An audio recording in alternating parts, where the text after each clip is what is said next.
Seja bem-vindo à nossa segunda aula do minicurso Catequese com Maria. É uma felicidade imensa ter vocês por aqui. Para quem não assistiu à primeira aula, nós vamos recapitular brevemente o que foi dito. Eu só quero saber se quem está assistindo aqui no YouTube, se estão conseguindo me ouvir bem, se estão me ouvindo, se estão me vendo bem, só me respondam aqui nos comentários para eu saber a quantas anda, ok? Só para eu saber como é que vocês estão me ouvindo, ou se vocês não estão me ouvindo. Não estão me ouvindo, né?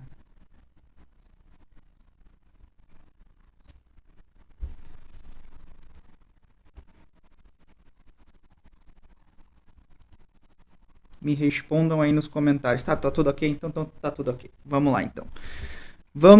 Quem tá aqui no Instagram, convido a participar lá no YouTube, que nós estamos lá, certo? Então tá tudo ok, vamos lá. Na sexta-feira passada, nós falamos sobre o dogma da maternidade divina, né? Ou seja, que Maria é de fato mãe de Deus, porque Jesus é uma só pessoa, com duas naturezas perfeitamente unidas, o que faz de Maria mãe e geradora de Deus, enquanto segunda pessoa da Trindade. Por isso que nós chamamos Maria de Theotokos, não Christotokos, mãe de Deus, mas não mãe da divindade, ok? Precisamos salientar isso aqui. Se você quer assistir a aula completa do dogma da maternidade divina, né, há um link para você adquirir a gravação aqui na descrição da aula, tá? Né, e aí tem a gravação de todo o curso, depois vai estar lá. E de brinde vai ganhar os PDFs com as minhas transcrições de aula e uma aula diretamente comigo no Google Meet, onde você vai poder tirar todas as suas dúvidas diretamente comigo e ser respondido ao vivo, ok? Resumo feito e aviso dado. Vamos para a aula, porque tem muita coisa para a gente aprender hoje aqui. Quero pedir para as pessoas que estão aqui ao vivo agora, que cliquem no like e compartilhem essa live com um amigo de vocês, com alguém. Nós temos muito menos pessoas que nós tivemos na primeira aula, é sempre assim. Mas vamos lá, quem continua aqui é porque é fiel e porque quer continuar conosco nesse rumo de aprender um pouco mais sobre Maria. Tá? Vou olhar um pouquinho às vezes para o Instagram, vou olhar um pouquinho, a maioria das vezes aqui, para as pessoas que estão no YouTube, certo? Quem está no Instagram, convido no link da bio, está diretamente no YouTube, onde você vai poder fazer anotações, etc. Tá? Então, antes de mais nada, eu quero formular o conceito do dogma com vocês. Por exemplo, se nós falássemos apenas da virgindade de Maria, poderíamos deixar margem para que uma pessoa pensasse que Maria deixou de ser virgem durante ou após o parto. Por isso que o dogma se chama Virgindade Perpétua de Maria. É por isso que nós chamamos, né, de sempre Virgem Maria, sempre Virgem Maria. Porque ela é virgem antes, durante e depois do parto, né? Por isso que eu estruturei essa aula visando explicar cada uma dessas três realidades sobre a Virgem Maria e sobre a virgindade, né, de Nossa Senhora. Então, diversas vezes eu me deparei com pessoas que questionavam se Maria permaneceu virgem, se Maria permanecer virgem depois do parto era realmente necessário. Outras que perguntam, por exemplo, no que isso mudaria na santidade de Maria, e outras que são ainda tão incisivas quanto perguntam se Maria não havia pecado por ter relações sexuais com José no matrimônio. Por que definia esse dogma? O que era tão importante se ter relações com José não era tão importante? Na verdade, não ia ferir, né, um preceito ou alguma coisa, porque não é pecado ter uma relação sexual dentro do matrimônio, né? Já as pessoas que estão completamente enviesadas por ideologias chegam a dizer que essa doutrina é uma invenção da igreja contra o sexo, né, afirmando que a igreja condena o sexo e por isso colocou Maria como sempre virgem, né? Então, as mais variadas bobagens vocês vão ouvir ao longo do tempo. Mas é claro que isso se trata de puro desconhecimento ou até mesmo implicância, porque se uma pessoa for atrás das verdades históricas sobre a defesa da virgindade de Maria, essas pessoas chegariam à surpreendente resposta que a virgindade de Maria é defendida antes mesmo da maternidade divina. Por exemplo, Santo Atanásio afirma que quando o Filho de Deus veio até nós, tomou o corpo da Virgem para oferecer como uma prova de sua divindade. O que nos leva a afirmar que se Jesus tivesse sido concebido de maneira natural, ou seja, numa relação conjugal entre Maria e José, que era seu esposo, José teria que receber todos os títulos marianos, por exemplo, como paternidade divina, Imaculada Conceição, provavelmente a Assunção, né? Tudo isso José teria que receber também, né? Então, nós vamos compreender a virgindade de Maria nesse sentido. Antepartum, antes do parto, né?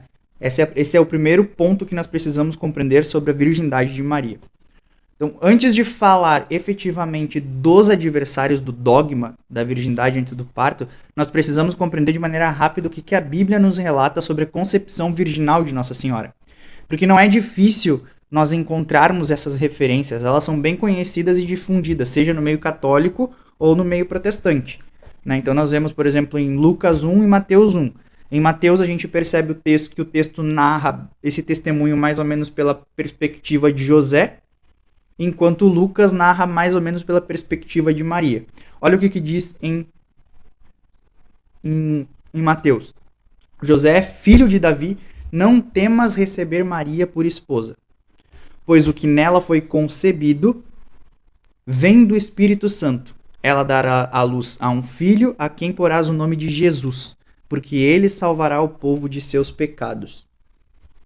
Tudo isto aconteceu para que se cumprisse o que o Senhor falou pelo profeta. Eis que uma virgem conceberá e dará à luz a um filho que se chamará Emanuel, citando, evidentemente, Isaías 7,14, que significa Deus conosco. Agora, se você pegar a diferença de como essa passagem é narrada em Lucas, você vai ver que já não vê tanto a perspectiva de José, mas a perspectiva de Maria. Maria pergunta ao anjo, como se fará isso, pois não conheço o homem? Respondeu o anjo, o Espírito Santo descerá sobre ti, a força do Altíssimo te envolverá com sua sombra, por isso o ente santo que nascer de ti será chamado Filho de Deus. Então, tudo tem muita coisa em comum, né? Mas o que há de real comum é que ambos os textos acabam recordando a profecia de Isaías. E a profecia de Isaías diz, por isso o próprio Senhor vos dará um sinal, uma virgem conceberá e dará à luz a um filho e o chamará Deus conosco, Emanuel.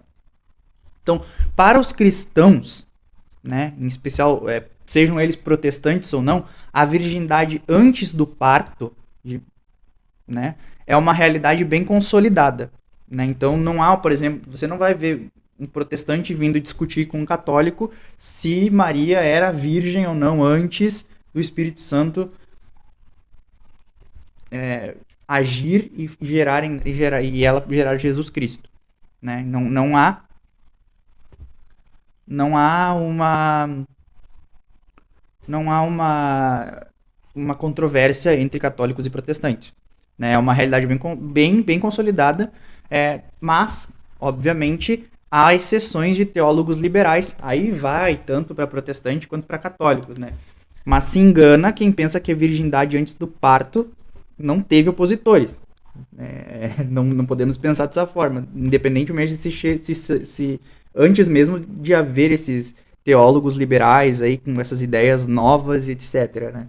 Nos primeiros séculos, olha só, os judeus e os pagãos defenderam inúmeras teses contrárias à virgindade de Maria, né? Não sei se vocês já ouviram falar sobre os diálogos de São Justino com Trifão, né? São Justino, que também é conhecido como Justino o Mártir, ele travou um verdadeiro duelo de ideias com Trifão, que era um judeu, né?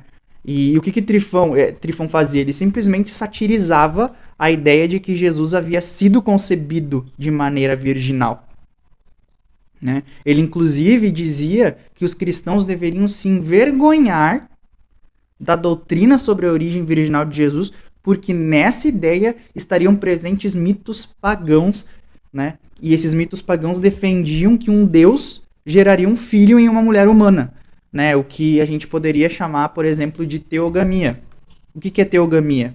É uma relação sexual, uma relação carnal entre um Deus grego, nesse sentido, e uma mulher humana, né? E aí quem gosta mais de mitologia grega vai conhecer o mito de Perseu, né? Que nasce da relação entre Zeus e Danaé, ou Danae, não sei como é que fala, né? Então, Trifão, ele afirmava que seria melhor para os cristãos afirmarem que Jesus foi gerado como homem e por dois humanos, e que seria chamado Cristo por conta da sua perfeita obediência à lei.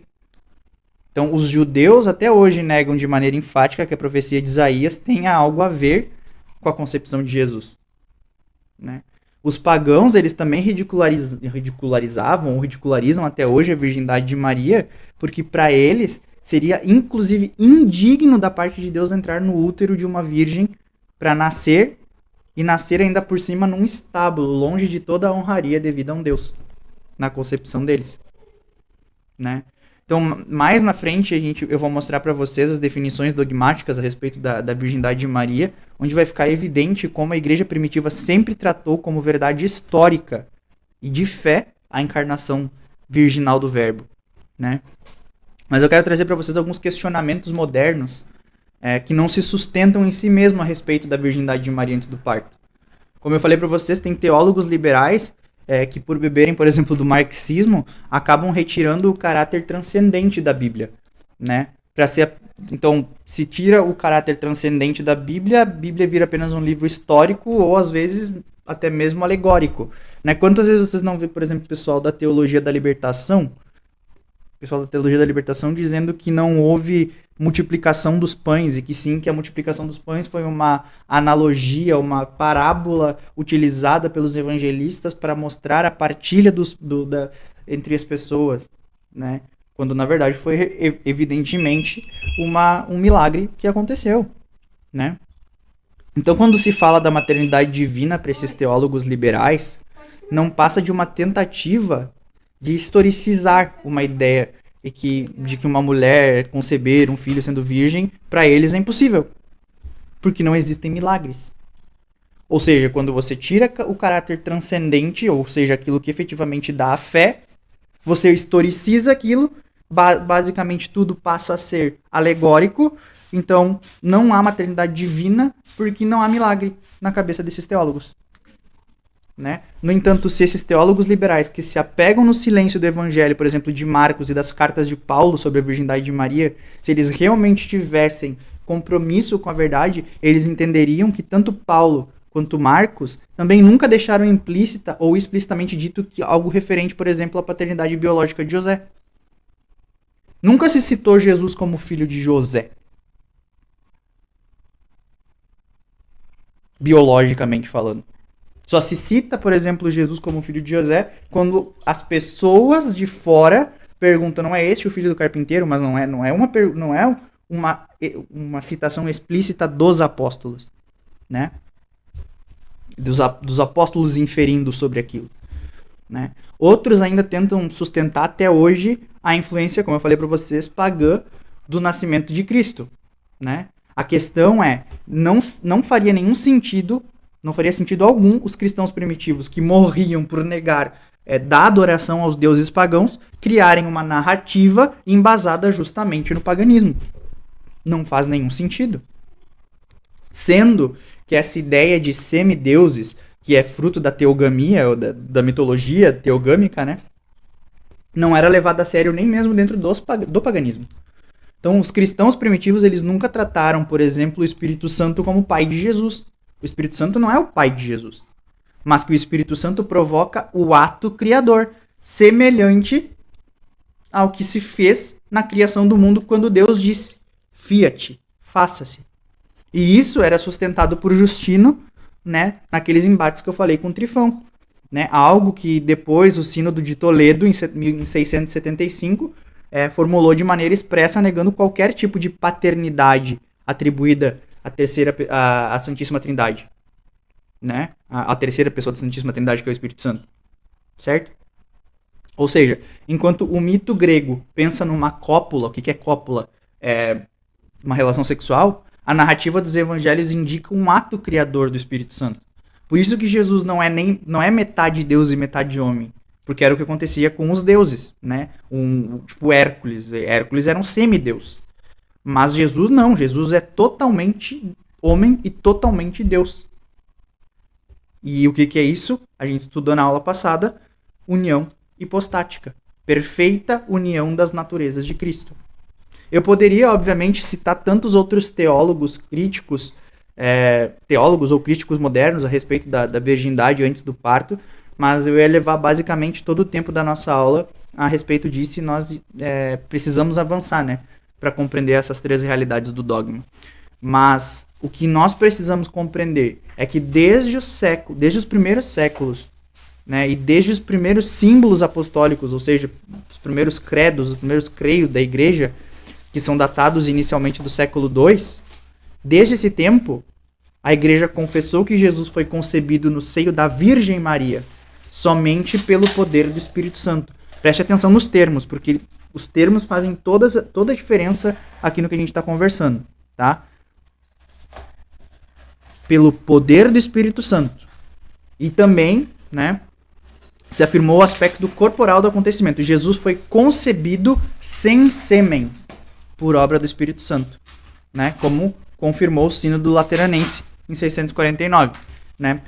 Santo Irineu de Lyon, eu sempre falo do livro, né, Adversus Hereses, o Contra as Heresias, né, ele afirma que aqueles que consideram Jesus filho de José e não proveniente de uma concepção virginal excluem-se a si mesmo do reino de Deus.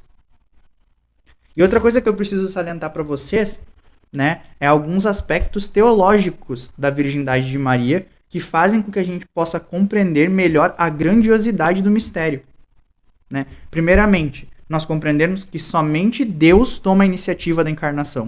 Ou seja, a virgindade de Maria manifesta a absoluta iniciativa de Deus. Em um segundo momento, nós entendemos que o nascimento virginal de Jesus, digamos assim, indica um novo início da história, do início na história da salvação. Por isso que nós dizemos que Jesus é o novo Adão. Porque assim como Adão, Jesus nasce sem cópula, simplesmente por iniciativa de Deus. Além disso, a concepção virginal de Maria sublinha a divindade de Jesus. E a respeito de Maria também vale ressaltar que a maternidade virginal, além daquilo que representa para o corpo, também implica uma doação total a Deus, né? Maria é virgem porque a virgindade é o sinal da sua fé, né? E é uma fé que não se levanta nenhum tipo de dúvida. Nenhum tipo de dúvida. Tá? Por quê? Porque ela é uma entrega é uma entrega total e sem reservas à vontade de Deus. Certo? E aqui a gente termina a parte sobre a virgindade antes do parto, tá? Alguém ficou claro para vocês entenderem? Me respondam nos comentários, tanto para quem está acompanhando aqui no Instagram, quanto para quem está acompanhando aqui no YouTube, né? Vocês estão gostando da aula? Me respondam aqui, por favor. Não esqueçam de deixar um like aqui no vídeo, que ajuda bastante pro YouTube entender que a live é importante. Enfim, conto com vocês para isso. Tá? E quem estiver gostando aqui no Instagram também pode deixar seu comentário e clicar várias vezes aqui no coraçãozinho que ajuda. Tá? Como ninguém... o pessoal está dizendo que está entendendo, então vamos dar continuidade. Vamos falar aqui sobre a virgindade durante o parto. Geralmente aqui essa não é uma dúvida muito recorrente, muito debatida entre as pessoas. Você não vê muito pessoal falar sobre a virgindade durante o parto. Mas de maneira bem concreta, talvez as pessoas não falem sobre isso por algum escrúpulo ou desconhecimento, mas o que, pelo menos antigamente, o que os opositores afirmam é que durante o parto, o ímen de Nossa Senhora deveria ser rompido. O ímen de Nossa Senhora deveria ser rompido. O que é isso? Né? Maria concebeu de maneira virginal? Ok, beleza, consigo compreender, mas eu não compreendo que durante o parto o ímen de Nossa Senhora permaneceu intacto. Ou que ela não sofreu as dores do parto. Eu até vi aqui no Instagram alguém tinha perguntado se Maria sofreu as dores do parto. Então, se nós entendermos o mistério por completo, nós vamos precisar lembrar que as dores do parto são consequência do pecado. Basta você abrir sua Bíblia lá em Gênesis 3,16. Mas, Se nós entendemos e professamos que Maria foi redimida do pecado original, ou seja, ela foi preservada do pecado original, ela não tem pecado. E isso já era defendido pelos padres da igreja, né, na era patrística. Santo Inácio de Antioquia, ele falava que a virgindade de Maria e o seu parto, junto da morte do Senhor, são 3 mistérios que gritam em voz alta, realizados no silêncio de Deus. E nós também podemos sustentar esse ponto usando uma passagem bíblica. Quando em Lucas 2,7, né, o evangelista, muito provavelmente tendo ouvido da própria Virgem Maria, diz que ela mesma envolveu Jesus em faixas e o colocou numa manjedoura. Olha que beleza. Qualquer pessoa que já viu um parto sabe que uma mulher, depois de um parto extremamente doloroso, ela fica basicamente incapacitada de fazer várias coisas. A Tis tá ali quase do lado pra... Faz um joinha aí, amor. Ah, não, ninguém tá te vendo. Não, ninguém tá vendo. Mas sabe que a mulher, depois de um parto, ela fica muito mal, né? Então, ela ia levantar, enfaixar Jesus e colocar no berço. Claro, por lógica a gente deduz que não. Então, como é que se tem essa certeza? Porque Maria não passou pelas dores do parto. É claro que na Bíblia a gente só vai encontrar versículos que apontem essa realidade de maneira implícita, né? Por isso que nós precisamos entender qual foi o caminho traçado pela igreja até a proclamação do dogma. No final do século II, muitas pessoas já estavam convictas sobre o parto virginal de Maria. Mas ainda não havia, digamos, uma sustentação para essa verdade. Por exemplo, Tertuliano, que era um grande autor da era primitiva, mesmo que não fosse um grande cristão, mas era um grande autor, tinha lá seus pensamentos equivocados, como esse, por exemplo. Ele pensava que Maria havia perdido a virgindade no parto, ou como ele poderia chamar, a integridade virginal, digamos assim. Para ele, Maria era virgem em relação ao homem, mas não em relação ao parto. Ele até tinha boas intenções, né? Ele até tinha boas intenções a falar isso, porque ele queria fazer uma defesa contra os gnósticos. Quem assistiu a aula passada sabe o que os gnósticos diziam? Que Jesus havia passado por Maria, como se Maria fosse um canal, e que Jesus veio em um corpo celeste, não humano. Isso era o que os gnósticos diziam, certo? Já Clemente de Alexandria, antes do ano 215, sustentava que a maioria das pessoas pensava que Maria era parturiente, mas que alguns afirmavam que ela foi virgem também depois do parto. Então, já ali no século IV, basicamente toda a igreja, no século IV a gente ainda pode considerar a igreja primitiva, né? Que toda a igreja defendia a fé na virgindade perpétua de Maria. E também, se é perpétua, durante o parto. Então, nesse tempo, surge pela primeira vez um termo grego que a gente chama de aipartenos, que significa sempre virgem. Então, a definição solene da virgindade perpétua de Maria tem uma referência particular à virgindade no parto, né? Como a gente vai citar agora, o Sínodo Lateranense, tá? O Sínodo Lateranense convocado pelo Papa Martinho I. O que diz o Sínodo? Né? Deixa eu só pegar o Denzinger aqui para eu ler na íntegra para vocês. Cadê o meu Denzinger? Tá ali embaixo do catecismo. Embaixo do catecismo? Lá em cima, não é? Aqui. Obrigado. Quem sabe faz ao vivo, galera. Tá? Quem sabe faz ao vivo. Então, é um número, deixa eu pegar aqui na minha colinha. Deixa eu ver a minha colinha aqui. Número 503 do Denzinger. Número 503 do Denzinger é o Sínodo Lateranense. Vamos lá. Quem tem o Denzinger pode assistir junto comigo. Tá? Número 503, né? 503. O que diz? Se alguém não professa, de acordo com os santos padres, em sentido próprio e verdadeiro, de ir para a Santa Sempre Virgem Maria, sempre virgem, ainda mais aqui, sempre virgem Imaculada Maria, já que ela, em sentido próprio e verdadeiro, no fim dos séculos, sem sêmen, lembrando lá o dogma do todo da sempre virgem, né, do antes do parto, sem sêmen, concebeu do Espírito Santo e sem corrupção, gerou aquele que foi gerado por Deus antes de todos os séculos. Deus Verbo, permanecendo inviolada também depois do parto a sua virgindade. Quem diz o contrário, se alguém professa o contrário a isso, seja condenado, seja anátema. Tá? Isso tá, quem tem esse livro aqui, ó, o Denzinger Hünemann, é o número 503, né? Sínodo Lateranense ou Sínodo de Latrão. Certo? Então, o dogma da virgindade perpétua, ele tá intimamente ligado. Olha só, cara, olha, eu quero que vocês pensem uma coisa aqui comigo. A igreja é perfeita. Porque tudo tá ligado nela desde a igreja primitiva. Isso vai chegar lá, quando a gente chegar lá na parte final da aula, que é para falar sobre as exegeses bíblicas a respeito dos irmãos de Jesus.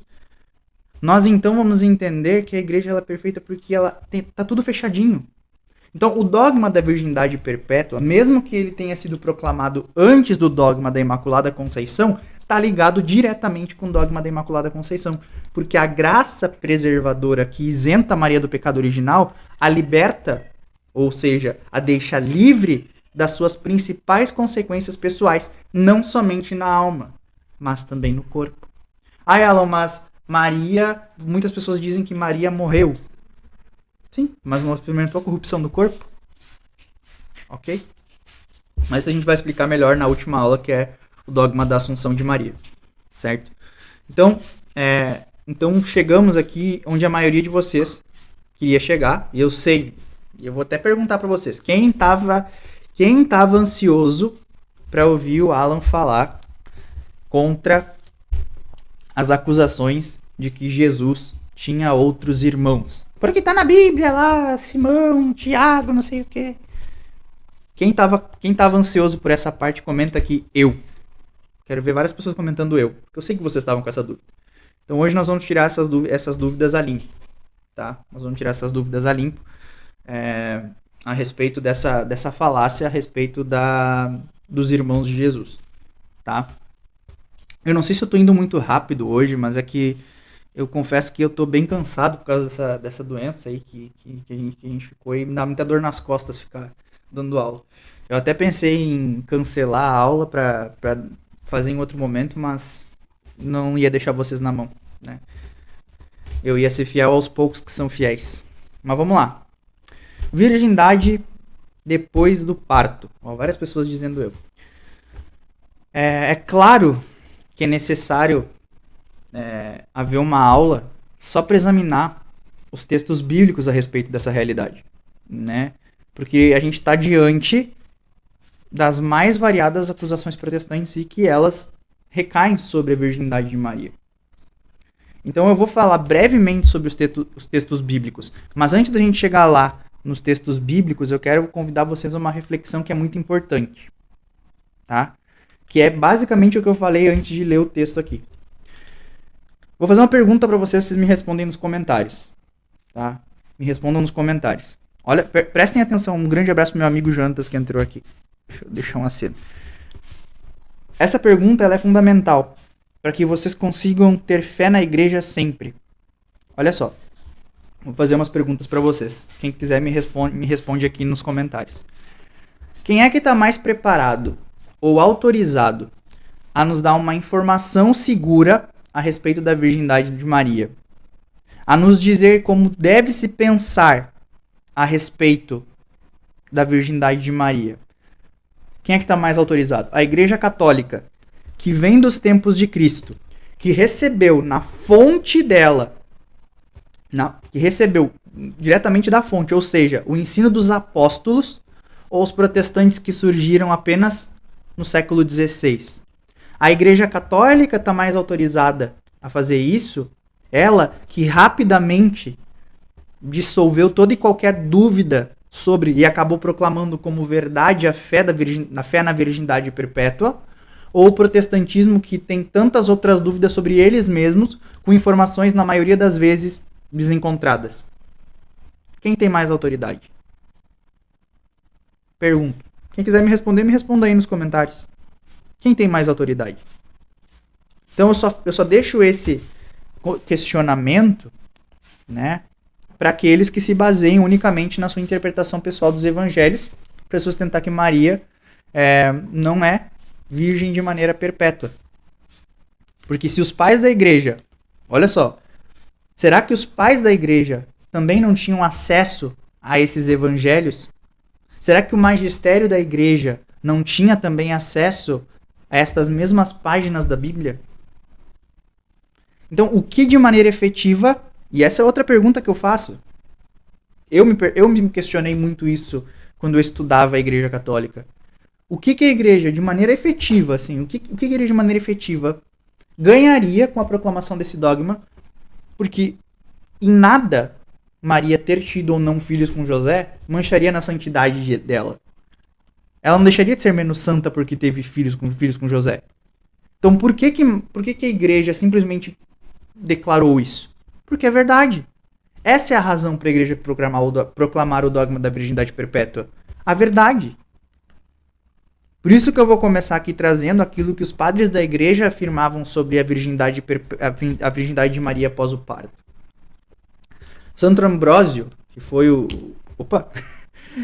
o grande tutor de Santo Agostinho, ele disse: houve quem negasse que ela tivesse permanecido virgem, e desde muito tempo temos preferido não falar sobre tão grande sacrilégio. Ele chama de sacrilégio, de sacrílego, aqueles que não acreditam na virgindade perpétua de Maria. Maria não é broma. Não broma aquela que é mestra da virgindade. Nem podia acontecer que aquela que em si tinha trazido Deus resolvesse andar às voltas com um homem. Nem José, varão justo, cairia nessa loucura de querer misturar-se com a mãe do Senhor em relação carnal. Outro santo, como Santo Hilário, ele apenas não afirma que Maria permaneceu virgem, mas ele também observa que os que pensam de maneira contrária são irreligiosos e alheios à doutrina espiritual. Santo Epifânio, na época, ele ficou indignado com aqueles que colocavam em dúvida essa verdade. Ele dizia, quase que gritando, né, que de onde que tinha surgido essa perversidade? De onde que tinha vindo tamanha audácia? Né? Quem houve jamais em tempo que ousasse proferir o nome de Maria? Olha só o que ele pergunta. Se houve em algum tempo alguém que ousasse proferir o nome de Maria e espontaneamente não acrescentasse a palavra virgem. E ele completa: o nome da virgem foi dado a Santa Maria, então não se mudará nunca, ela sempre permaneceu ilibada. E eu poderia aqui dar tantas outras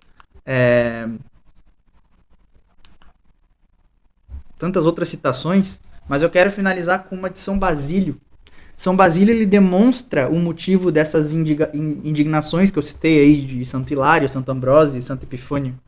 Ele dizia que os amantes de Cristo, ou seja, aqueles que são fiéis a Cristo, para eles não se admitem ouvir que a Mãe de Deus tenha deixado em algum momento de ser virgem. Então, antes das passagens bíblicas mais comuns que nomeiam os irmãos de Jesus, a gente vai agora, né, ver outras passagens que são bastante utilizadas pelos opositores do dogma. A primeira delas é aquela: estando já Maria, sua mãe, desposada com José, antes de coabitarem, se achou ter ela concebido por obra do Espírito Santo. Mateus 1,18.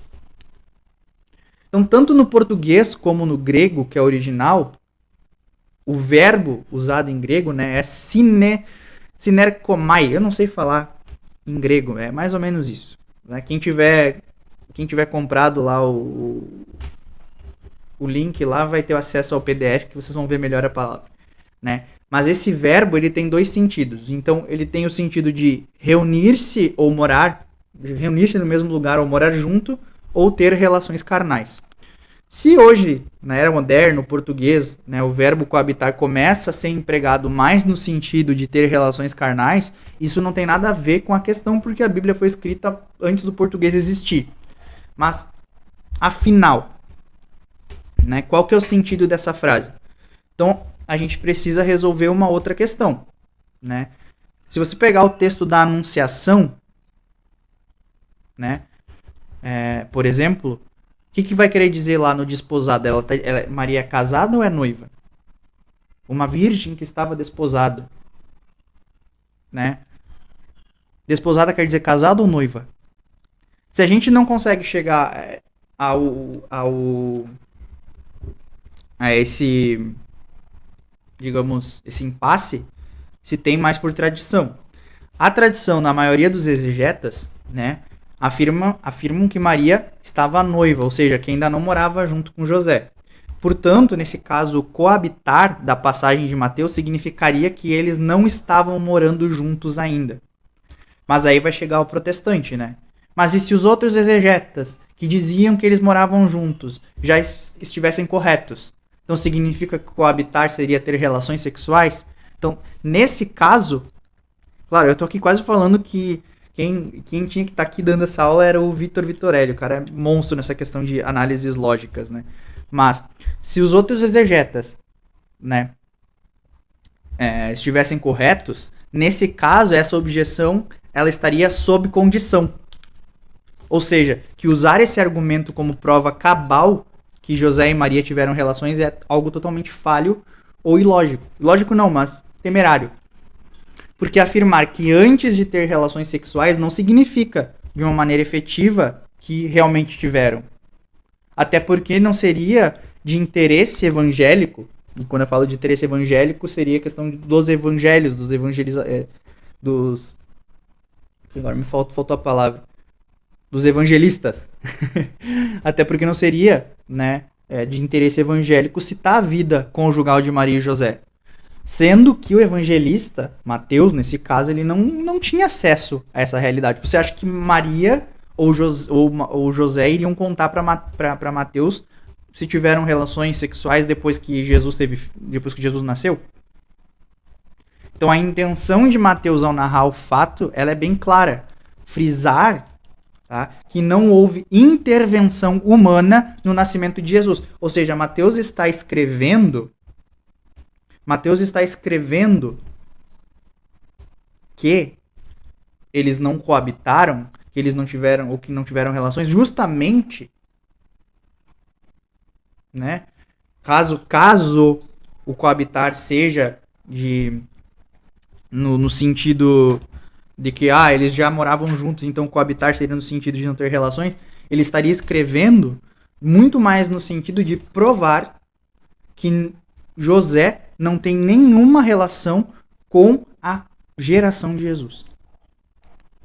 E esse mesmo argumento, dessa questão do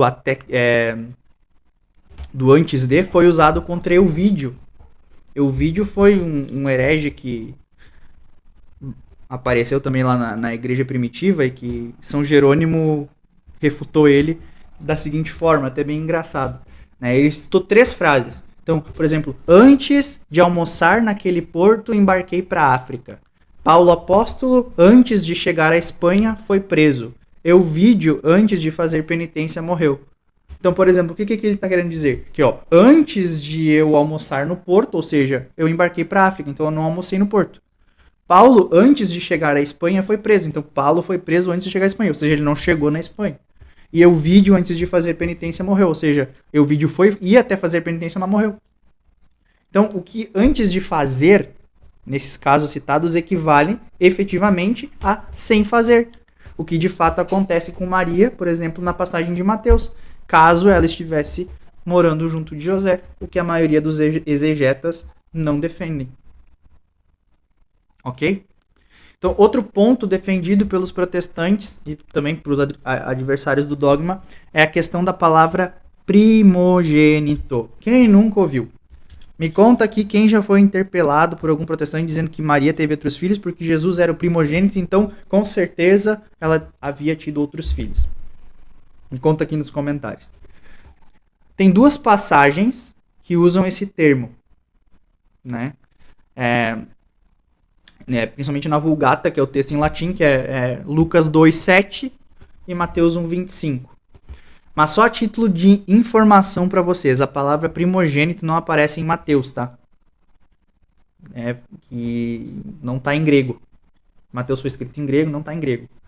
Na Septuaginta, ok? Então os protestantes eles costumam dizer que por lógica,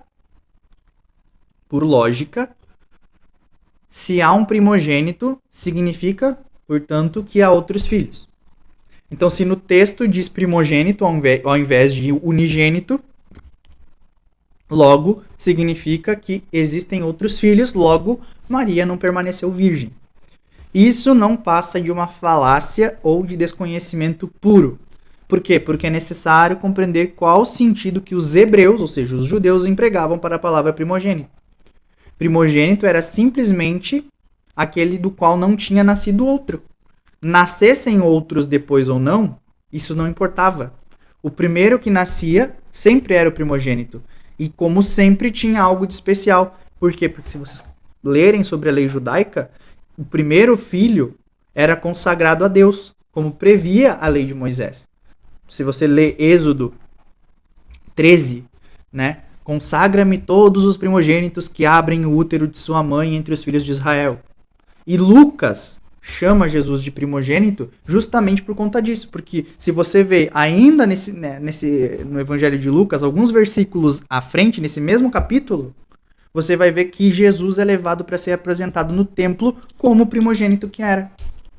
Então, a palavra hebraica Bekor, que em português significa primogênito, significa o primeiro que nasce, independentemente da consideração se depois dele vêm outros filhos ou não. Eu não sei se vocês já olharam, eu fiz certa vez um minuto catequético bem interessante, né? E esse minuto catequético ele falava sobre o quê? Tá? Ele falava sobre Arsinoé, né? A história de uma judia. O que aconteceu com Arsinoé? Ela morreu logo após ao dar à luz ao seu primeiro filho. E o que estava escrito na lápide de Arsinoé? Aqui jaz Arsinoé, morta ao dar à luz a seu primogênito. Ora, se ela morreu ao dar à luz ao primogênito, logo nós temos a certeza de que ela não teve outros filhos. E aí é certeza, porque como é que ela vai ter filho depois de morta? Então, como eu falei antes para vocês, são vários versículos soltos sem a devida exegese. E eles são usados por protestantes ou por outras pessoas, enfim, para questionar o dogma da maternidade divina. Da maternidade divina não, da virgindade perpétua. No entanto, para que a gente possa finalizar essa aula e chegar lá naquilo que vocês tanto querem, que é essa questão dos supostos irmãos de Jesus. Então você vai ver lá, Marcos 6:3, Mateus 13:55 e 56. Os irmãos de Jesus seriam Tiago, José, Judas e Simão, né? Além de irmãs anônimas, que não se cita os nomes. Tá? Não é ele o carpinteiro, o filho de Maria, o irmão de Tiago, de José, de Judas e Simão? Não vivem aqui entre nós também as suas irmãs? E ficaram perplexos a seu respeito. Não é este o filho do carpinteiro, não é Maria sua mãe? Não são seus irmãos Tiago, José, Simão e Judas e suas irmãs não vivem todas entre nós? De onde lhe vem, pois, tudo isso? Então como é que a gente explica essa realidade?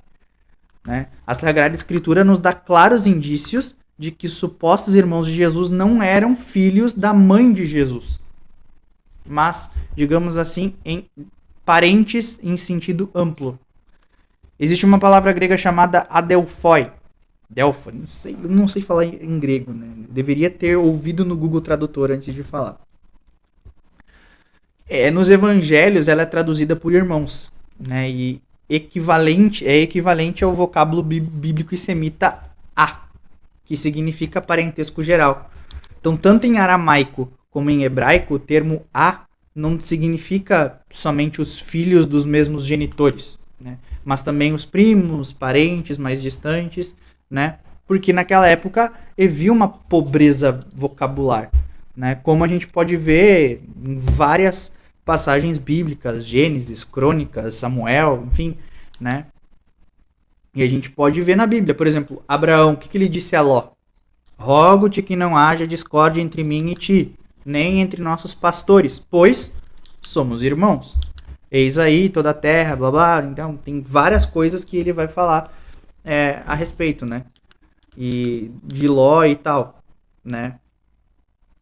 E isso tá lá no Gênesis. Você quer ler todo Gênesis 13, do 8 ao 14, certo?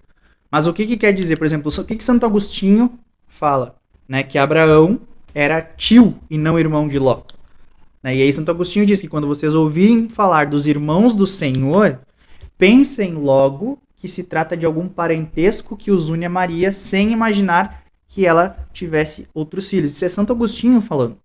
Agora, Santo Agostinho está errado, né? O pastor lá que troca adúltera por adultéria tá certo. Agora, Santo Agostinho está errado, né? O hábito de nossa escritura, continua dizendo Santo Agostinho, com efeito é de não restringir esse nome de irmãos unicamente aos filhos nascidos do mesmo homem e da mesma mulher, que é preciso penetrar o sentido das expressões empregadas pela Sagrada Escritura e que ela tem a sua maneira de dizer. Por quê? Porque a Escritura possui uma linguagem própria. Quem ignora essa linguagem, ela pode ficar perturbado e perguntar: então o Senhor tem irmãos? Será que Maria teve outros filhos? Então, e Santo Agostinho diz não, de modo algum. De modo algum. Por que não está claro, por exemplo, na Bíblia, alguma parte que fala filhos de Maria? Não tem. E aí você vai se perguntar, tá, e quem eram os pais desses supostos irmãos de Jesus? E qual o grau de parentesco que havia entre eles e Maria? Né? A gente volta lá, não é esse o filho do carpinteiro, né? Então, Tiago, que é o Tiago maior, mais velho, é o filho de Zebedeu e Salomé. E também é irmão de João Evangelista. Portanto, é impossível ser filho de Maria e de José. Se a gente vai adiante, né? Viu outros dois irmãos, Tiago, que é filho de Zebedeu, e seu irmão João, que estavam com seu pai Zebedeu consertando as redes. Isso está lá em Mateus 4:21. Por isso que as pessoas precisam ler a Bíblia por completo, né? Não só por versículos. Então, passando adiante, viu outros dois irmãos, Tiago, filho de Zebedeu, e seu irmão João, que estavam com seu pai Zebedeu consertando as redes. São Tiago, o menor, que é o mais moço, ele é filho de Alfeu. Ou, que é Alfeu em aramaico e Cleofas em grego. Né? E Maria.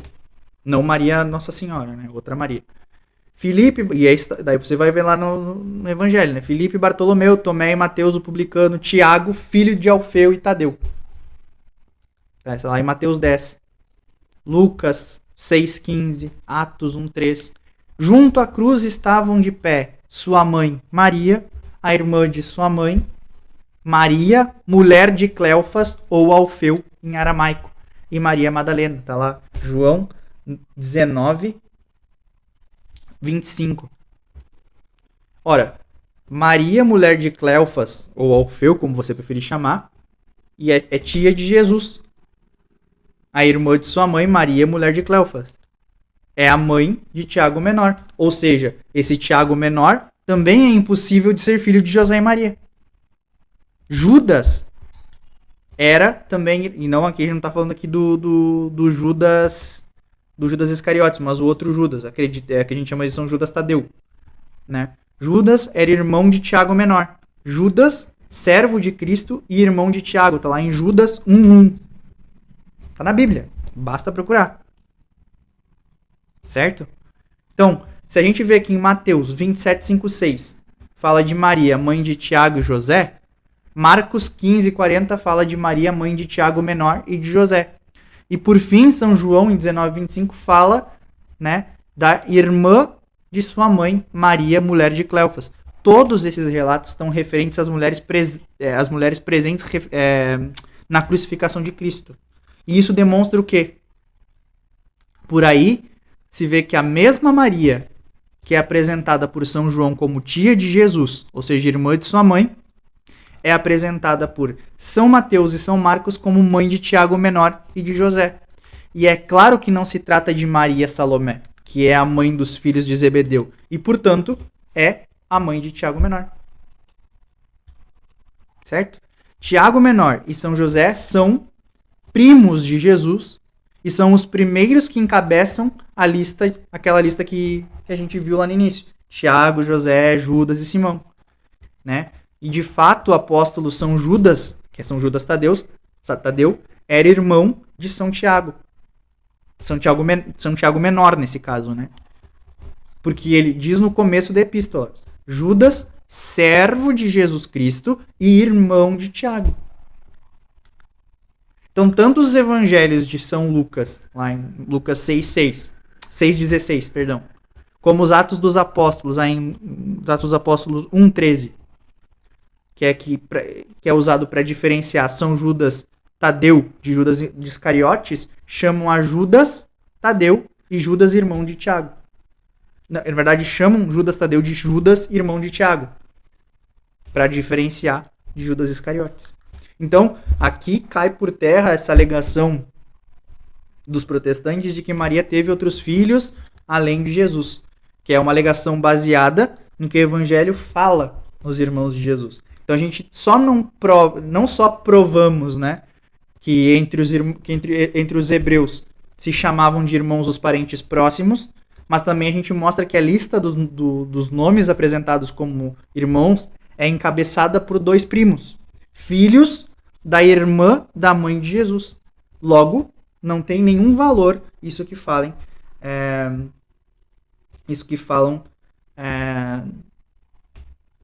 a respeito de Jesus aí, tá? Então a única dificuldade, né, que já não tem tanta importância, que pode fazer o protestante, é que Tiago menor é filho de Alfeu e sua mãe é apresentada como mulher de Cleofas, né? Aí vocês vão lembrar lá que Alfeu é em grego e Alfeu em aramaico e Cleofas em grego, né? Sem precisar recorrer a nenhum argumento de tradição, né? Nós vamos ter que observar o seguinte, que no texto original não diz mulher de Cleofas, mas diz simplesmente a irmã de sua mãe, Maria de Cleofas.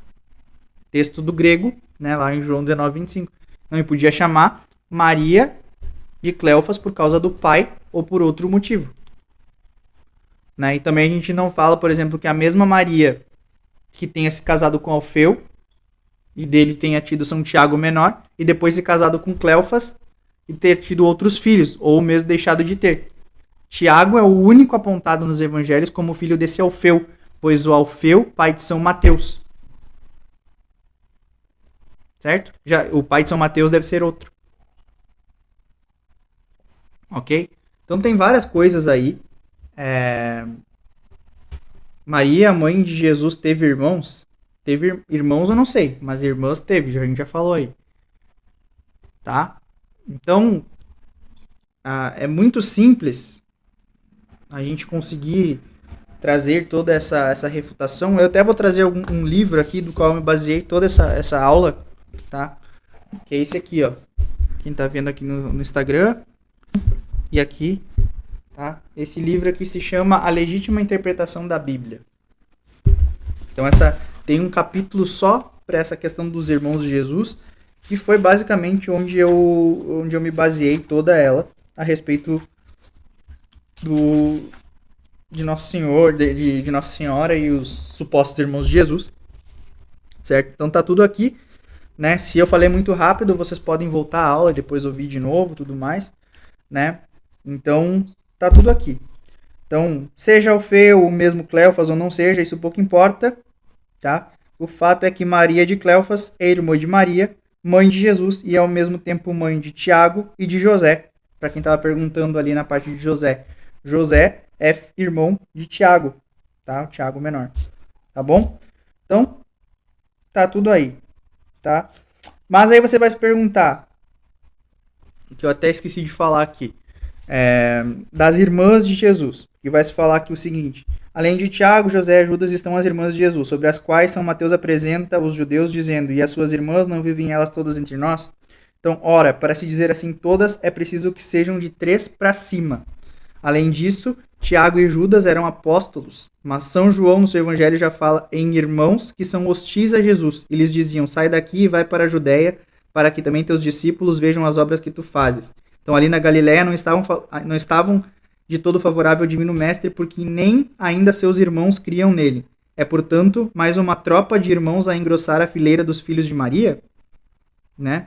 Então, no entanto, o evangelho descrevendo a vinda da família de Nazaré, relatando a ida de Jesus ao templo de Jerusalém, quando o menino Deus já tinha 12 anos, não faz a mínima referência, né, ao divino mestre, porque nem ainda os seus irmãos...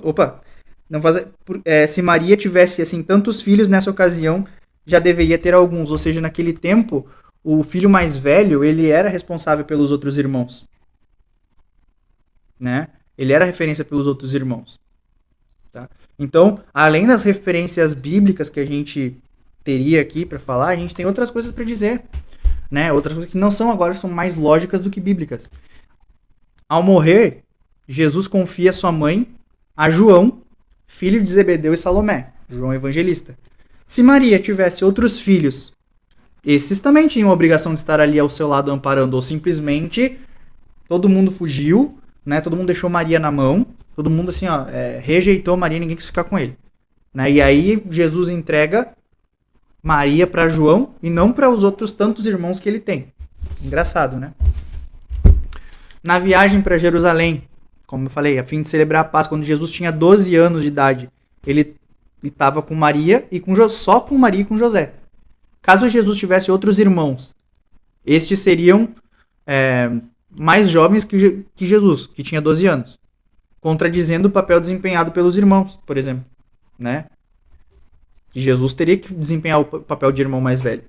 Santo Tomás de Aquino, né, nosso grande doutor angélico, o que ele falava?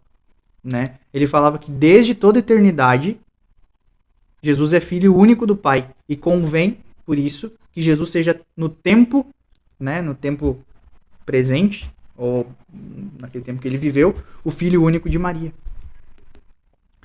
Né? Se a dignidade de ser mãe de Deus supôs da virgindade antes do parto, essa mesma dignidade segue existindo depois do parto. Quem quiser conferir, Suma Teológica 3, questão 28. Então Maria é a pureza personificada, é o ideal do vivente, tá? Por isso que São Curadares diz: devemos professar uma fervente devoção à Santíssima Virgem.